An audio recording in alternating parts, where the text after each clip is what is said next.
Many English language teachers around the world face a common problem: large class sizes. A large number of students in a classroom can lead to difficulties for both the instructor and the learners. In today's education tips, we discuss what teachers can do to help manage large classes. We will also look at ways to increase student participation. People have different ideas about what makes a class too big. Some studies consider a classroom with more than 30 or 35 students a large class. Other studies say that a class with more than 60 students is considered large. Education professor Penny says she considers a class to be too large if the teacher is unable to help the students make the progress they should be making. Teaching a large class can bring both positive and negative experiences. Some teachers report that students misbehave more often in big classes. The teachers may also find it hard to provide feedback on every student's work. It can also be hard for the students. Larger classes often include students with different ability levels. Stronger students, then, may feel bored. Weaker students may feel left behind. But large classes can present positive opportunities as well. Natalie Hess, an education researcher, says that large classes offer a chance for interactive activities. They also provide students with a chance to help other students in class as well as learn independently. Here are some tips to help students manage a large class. Establish rules. Researchers suggest creating a list of classroom rules with feedback from the students themselves. If students are part of such a process, they are more likely to follow rules for class. Dapak Sabankili is a high school English language teacher in Togo. He told VOA that he makes agreements with his students about the rules and what should happen when students break the rules. He then puts the list of rules on a wall in the classroom for everyone to see. Organization and routine. Organization is extremely important with large groups of students and keeping them focused. Start each class with an agenda for the day. When students know the plan for each class, they may be less likely to misbehave. It also helps to have a method for getting students' attention if the class starts to get noisy. This may include a quiet signal, such as raising your hand, or a word or phrase that you say with your class. Plan a variety of activities. Students may lose interest if class activities last for too long. This is especially true with large classes. Therefore, teachers should plan to have many different activities with different levels of difficulty.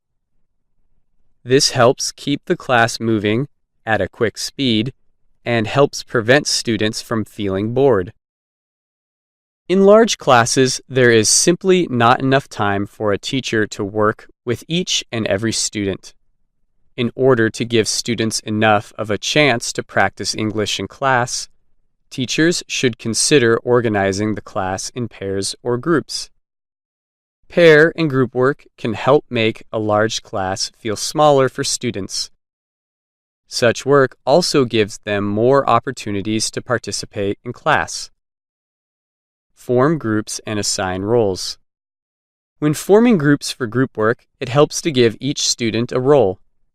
These roles may include note-taker, timekeeper, leader, or presenter. Roles help students stay focused. They also give the students a sense of responsibility. Teachers can give one assignment or project for the group to turn in for a group grade. One useful group activity is called a jigsaw. This is where each member of a group works on a certain part of an assignment. After finishing the task, each student shares his or her work with the group. For example, each member in a group reads a different part of an English story or article. After finishing their part, each student explains or summarizes for the group the section that he or she read. Correcting work. With large classes, teachers must spend a lot of time correcting all the students' assignments. One effective tool is to have students exchange papers and correct each other's work while the teacher calls out the answers. Teachers can also have students discuss answers with each other before answering questions or work on assignments in pairs. Dapak says that he does a ThinkPair share activity with his classes. First, the teacher asks the class a question or gives out an assignment. Then, students first have time to think about the question themselves. Then the students discuss their own ideas with a partner. Finally, the students share their answers with the class or with the teacher. Training students for pair and group work. In many classrooms around the world, teachers often do most of the talking during class while the students listen and take notes. Students may not be familiar with pair or group work.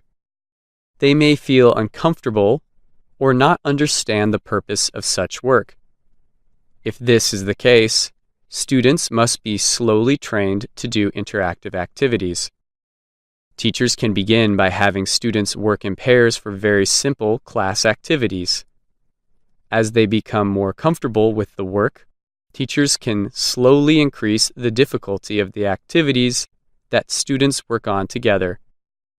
Teachers should take the time to discuss with their class the importance of pair and group work in large classes. Kwan Warapatsu, an English teacher in Thailand, says she spends time before activities discussing with her students why it is good for them to work together in class and how it can help them improve their English. If students better understand the importance of working together, they will be more willing to do it and likely have fewer behavioral problems during class.